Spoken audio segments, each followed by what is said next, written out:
Harry went down to breakfast the next morning to find the three Dursleys already sitting around the kitchen table. They were watching a brand new television, a welcome home for the summer present for Dudley, who had been complaining loudly about the long walks between the fridge and the television in the living room. Dudley had spent most of the summer in the kitchen, his pig little eyes fixed on the screen, and his 5 chins wobbling as he ate continuously. Harry sat down between Dudley and Uncle Vernon, a large beefy man with a very little neck and a lot of a mustache. Far from wishing Harry a happy birthday, none of the Dursleys made any sign that they had noticed Harry enter the room. But Harry was far too used to this to care. He helped himself to a piece of toast and looked up at the reporter on the television, who was halfway through a report on an escaped convict.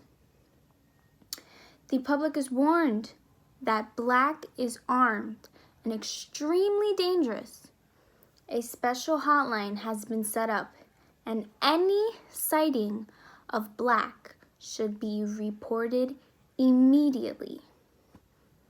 Nothing to tell us he's no good, snorted Uncle Vernon, staring over the top of his newspaper at the prisoner. Look at the state of him, the filthy layabout. Look at his hair.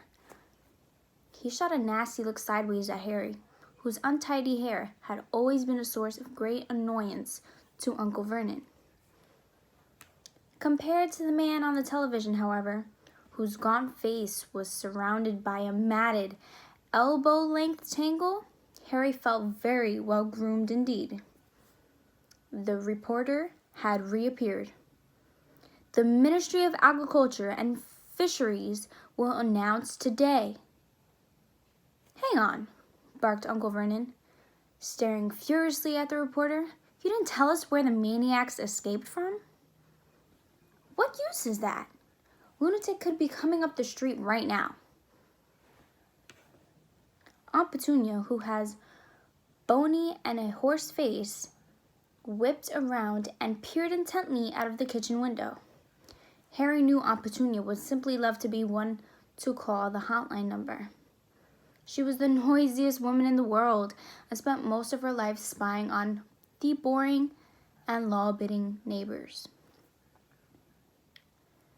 When will they learn? Said Uncle Vernon, pounding the table with his large purple fists. That hanging's the only way to deal with these people. Very true, said Aunt Petunia, who was still squinting into the next door's runner burners. Uncle Vernon drained his teacup, glanced at his watch, and added, I'd better be off in a minute, Petunia. Marge's train gets in at 10. Harry, whose thoughts had been upstairs with broomstick servicing Kit, was brought back to earth with an unpleasant bump. Aunt Marge? He blurted out. She's coming here? Is she? Aunt Marge was Uncle Vernon's sister, even though she was not blood relative of Harry's, whose mother had been Aunt Petunia's sister. He had been forced to call her Aunt all his life. Aunt Marge lived in the country in a house with a large garden where she bred bulldogs. She didn't often stay at Privet Drive because she couldn't bear to leave her precious dogs. But each of her visits stood out horribly vividly in Harry's mind. At Dudley's 5th birthday party, Aunt Marge had whacked Harry around the shines with her walking stick to stop him from beating Dudley at musical statues. A few years later, she had turned up at a Christmas with a computerized robot for Dudley and a box of dog biscuits for Harry. On her last visit, the year before Harry started at Hogwarts, Harry had accidentally trodden on the tail of her favorite dog.